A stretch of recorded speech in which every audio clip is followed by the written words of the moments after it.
Hello, what happen வித்யா? யார் அவங்க? ஸ்டூடெண்ட்டோட parent ஃபீஸுக்காக வந்திருக்காங்க. அப்படியா? Okay, carry on.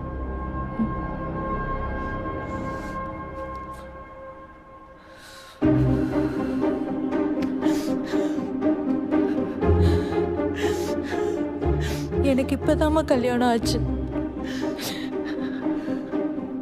எல்லாத்தையும் கொஞ்சம் கொஞ்சம் மறந்துட்டு இப்போதான் என் வாழ்க்கையை வாழ ஆரம்பிச்சிருக்கேன். என் ஹஸ்பண்ட் இந்த காலேஜோட பிரின்சிபலாக இருக்காரு. அவருக்கு என் பாஸ்ட் லைஃப் எதுவும் தெரியாது. உனக்கு கல்யாணம் விஷயம் எனக்கு தெரியாதுமா. சாரி.